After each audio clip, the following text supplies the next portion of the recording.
Hello. Welcome to the Core Dog Experience here, talking Ohio State, talking college sports, and everything in between, bringing it to you from a fan's point of view. So if you're feeling what you're hearing, you know what to do. Hit that like button. Please subscribe.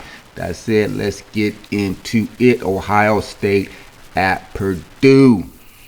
On paper, should be a cakewalk, right? But this is Purdue. Ever since going back to Holy Buckeye, you just never know. Purdue's just one of those, especially when you play there, just one of those places that always just gives you a little bit of extra anxiety. Just ask Urban Meyer. Ask Urban Meyer about some of his visits to West Lafayette. But that's why Purdue is just one of those teams that you just never know. And plus, it's November. Weird stuff happens in November in college football. So, despite the point spread, which we ended up not covering one of the few times, there's always just something to be a little bit wary of when you go there and the calendar turns to November. But with that said, the Buckeyes handled their business. They go to West Lafayette and very methodical type win. Not the big plays that they laid on Penn State last week, especially coming out the half last week against Penn State. It was just a methodical beat down, and like the folks are saying on the broadcast, Purdue played hard. You played hard. You did everything you needed to do. They, Ohio State did get the one turnover, which Julian's saying returned in favor. We'll talk about that, but still 34-3, methodical, just a very workmanlike performance. Nothing big, nothing explosive, nothing just pops off the map at you in this particular game, except one thing that we want to get into. But Ohio State 34, Purdue 10 when it was all said and done. Purdue got that last fourth quarter touchdown, like I said, covered the spread. That last drive of theirs was aided by a lot of penalties, a lot of backups, but it's the score. Scores count. 34-10, Ohio State gets the job done. They should maintain their number one CFP ranking based on how the rest of the day plays out. We're gonna talk a little bit about that Indiana game, but I think the biggest thing in this game was the absence of Carnell Tate. I said the offense is very methodical. They wanted to work on the running game. Purdue, not one of your better running defenses. And the Buckeyes were able to get some stuff going on the ground, which was good to see. All four running backs contributed. C.J. Donaldson got the 2 TDs. Your man Julian saying he looked human for once. He looked human for once. So not one of your typical saying days. He had over 300 yards. He had the TD to Jeremiah, and he had the interception, which, looking back on it on the replays, if that was not probably his worst throw all season in terms of throwing the ball and his decision to throw the ball. That's one of the things he's really been good at, given his how many career starts he's had. He's been really good in making decisions in the past game. This, not so much on that errant throw that ended up in the INT that killed that second half, that opening drive in the second half, where you thought Ohio State was just going to go up and just start an avalanche of points, but didn't happen. Bad decision. Like I said, it's probably his worst decision all season long in terms of throwing the football, given the down distance where they were at on the field in the red zone. You just don't make that type of throw in that situation, but he did. He young. He's allowed to make one. He's allowed to make a mistake here and there. But so saying, still got the job done. Over 300 yards when it was all said and done. Again, a very high percentage completion rate, and then just the bad pass. Everyone's going to have one every now and then. And this, hopefully he got it out of his system now going down the stretch, and he won't have any more boneheaded plays like that. But the offensive star of the game was Jeremiah Smith. And part of that was because Carnell Tate didn't play. Now, looking at him on the sidelines, Carnell really didn't look all that injured. But the cynic in me says when they made that announcement for the Heisman campaign for Jeremiah and Julian, I think they wanted to showcase Jeremiah just a little bit. That's the cynic in me. I think Carnell, if they really needed him to, he probably could have played. What y'all think of that? What y'all think? Am I being too cynical about that? Will Ryan Day really go there? I don't know. I'm just saying. Cause look at the day Carnell Tate had. 10 targets, 10 catches, 137 yards, and the 1 touchdown. Now again, the cynic in me says Ryan Day wanted to let everyone see the type of days Jeremiah would have if there were no Carnell Tate. He's just letting y'all put on the Jeremiah Smith show and letting you guys know why he is receiver 1. This kind of stats he would have if not for Carnell Tate. 10 targets, 10 catches, over 100 yards. I think it was over 100 yards in the first half alone. Again, second half they sort of dialed it down some, which Ryan Day tends to do. But he lets you know if Jeremiah was the main man every game, his stats would be crazy. The type of stats you would need to have as a receiver to win the Heisman, because we all know the Heisman is quarterback driven. And I think he did this, especially after seeing Carnell Tate didn't look sad at all, didn't look mad. And to his credit, if they did, Ryan Day asked him, can you sit this one out? We started this campaign for Jeremiah. Can you sit this one? Now we gonna solely feature Jeremiah, so people can see what Jeremiah would do on a weekly basis if you weren't in the lineup. Carnell, I'll just get you thinking, because I think Carnell could have played if they really needed him to play. I'm just saying. But Jeremiah put on a show. Just to let you know, he is the best player in the thing. Again, made another crazy catch. Just the hands on him is phenomenal. Sideline catches he made in this game, he's NFL ready right now. And he's just, again, a showcase on what Jeremiah could do on a week in, week out basis if there were no Carnell Tate.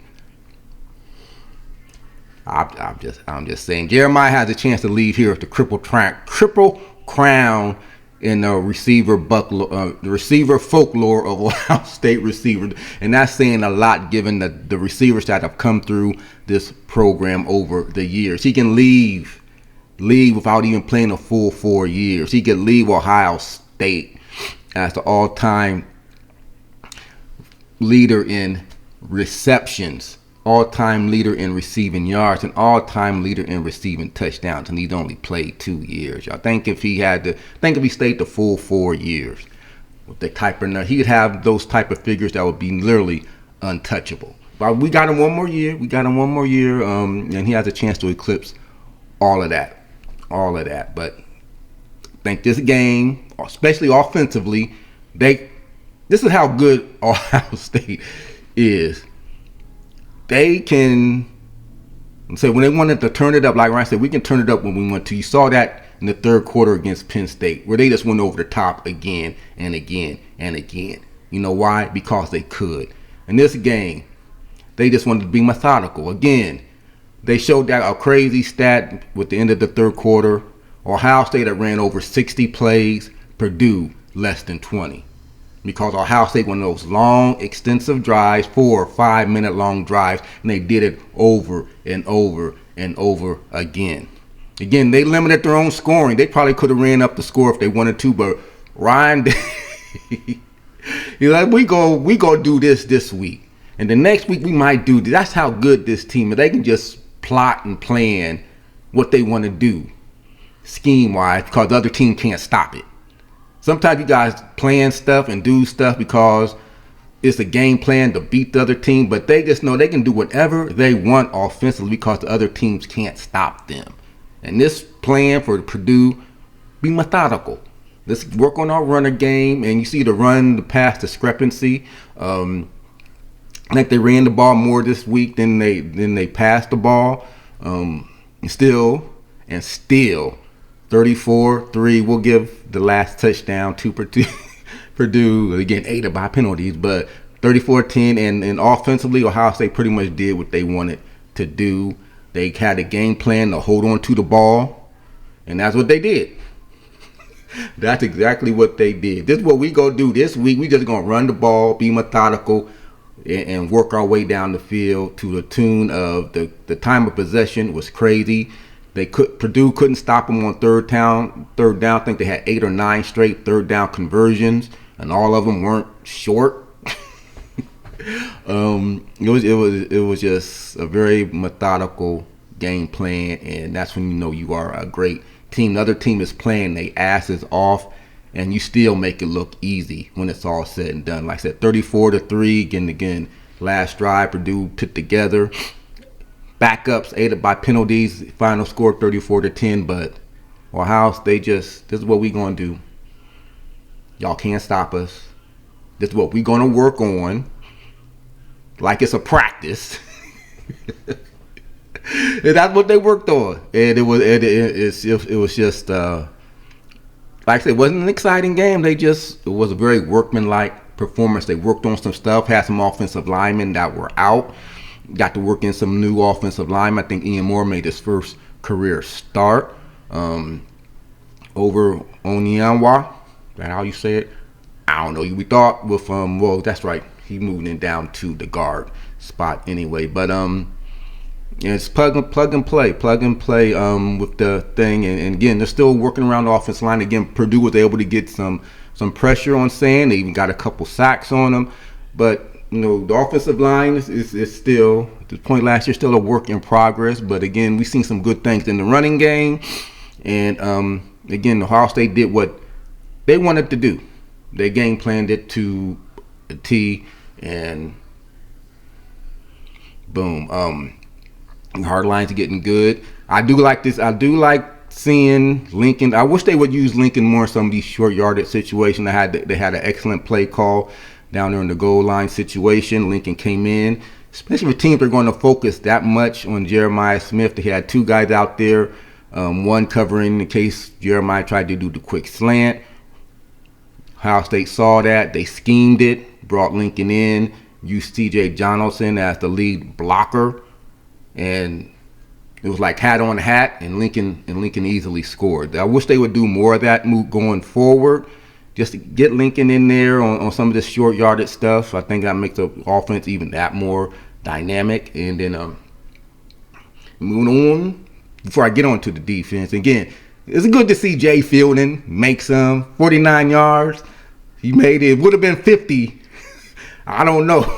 He's still yet to make a 50-yard field goal, but he got the 49 one, y'all. He got the 49-yard field goal to go. Again, had it been 50, that he just got it in. He just got it inside the goalpost for that 49-yarder, which is good. Boosts his confidence because I think he kicked the 45-yarder a little bit later on in the game, and that looked a lot better. So again, baby steps, even for Jay Fielding. So it's good to see our kicker make 2 field goals, one almost of the 50-yard variety. So that was good to see. Good to see the special teams have a little bit of success in this type of game. So good for him. Defensively, again, opening drive, down 3-0. They pretty much shut them out the rest of the game. Purdue couldn't do nothing. I think they had less than 40 yards. Saved that opening, saved after the first quarter. Less than 20 plays. That's how they're 3 and outs all over the place. And again, that final drive Purdue put together aided a lot by penalties, and not the big penalty, a roughing the passer penalty, a face mask penalty, a pass interference penalty. I mean, these are the big penalties. They were able to pay it off with a touchdown in that fourth quarter. So But I think we saw what we needed to see from the defense. I think they used the offensive side of the ball as a practice session. Cause this is what we gonna work on this week. And they worked to perfection. So good. All in all, 34-10, good game all around. Get ready for the next one. Maybe again, they'll decide to have a different game plan and open it back up. Hopefully so. Be night game, I believe, against UCLA, and we'll see if they're going to open it up some. They can open it up when they want to. I truly believe that, and Ryan Day, he knows it's a long season, and they brought up the graphic. Ohio State hasn't ran as many plays as some of these other top teams have, and I thought that was a good point. The way he's game planning and calling the games offensively, not trying to do the up-tempo stuff, which they could probably easily do. And I thought that was an interesting stat. How they're calling the games offensively, they probably saved themselves, how would he put it, in a bye week, essentially, just by the number of less plays they've had to run offensively. And that's saying something, because they are still blowing teams out by running literally 100 to 200 less plays than some of the other top teams are. So if you can preserve the bodies of your folks like that, getting into the later months of December and heading into the playoffs, kudos if you're able to do that and continue to do that. Say Carnell Tate didn't play. You got to see some runs from other receivers, some Bryson Rogers sighting. Ryan Graham got in there. So again, by design, I do. Like I say, Carnell Tate, whether he really hurt, I don't know. But we got to see what Jeremiah can do when he got the field all to himself. When he's a true wide receiver one, you see the numbers he can put up. And I think they're letting folks know this is what Jeremiah can do if it weren't for Carnell Tate. That's my little cynical view on why Tate did not play today. I don't think Tate's going to miss another game the rest of the year. I'm just saying. Again, saying didn't have the big day, and when you compare that to the day that Fernando Mendoza had, folks are already hyping him up again. He's going to leapfrog to the top of the Heisman race, because let's face it, he had a good drive.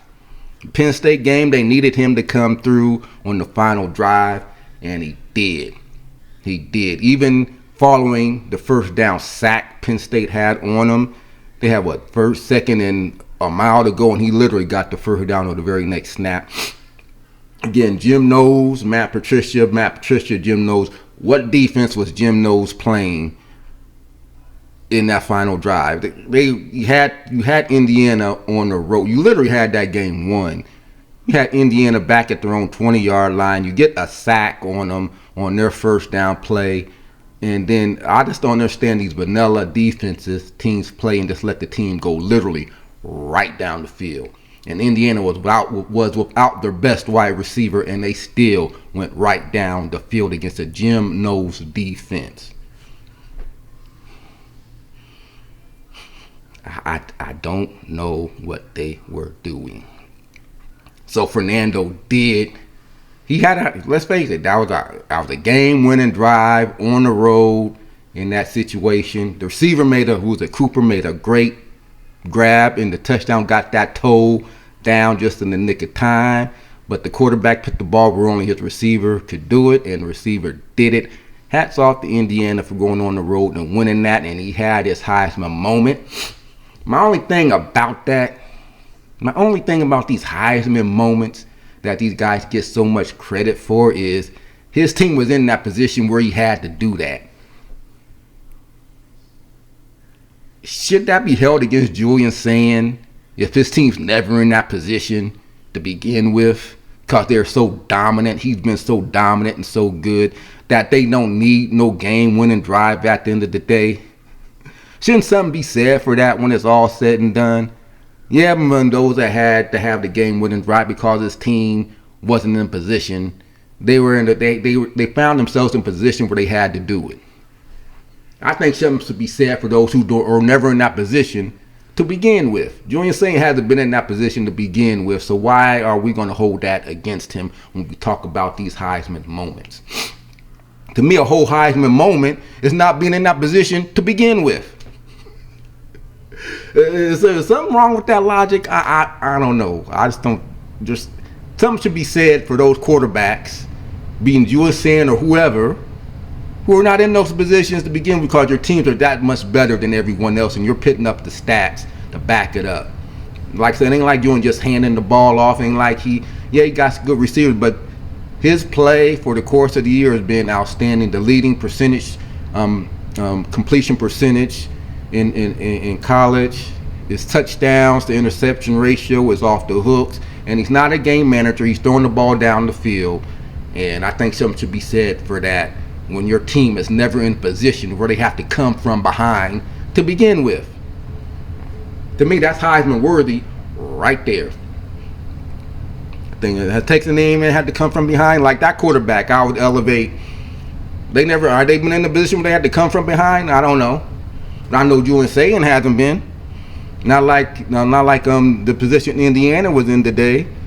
Like what Indiana had to do against Penn State, and look what Ohio State did against Penn State. I'm just saying. Julian Saint didn't need no miracle comeback. No great final drive to knock off Penn State. They did it very handily within the course of the game. 38-14, 27-24. We needed a last-second TD to pull off the victory.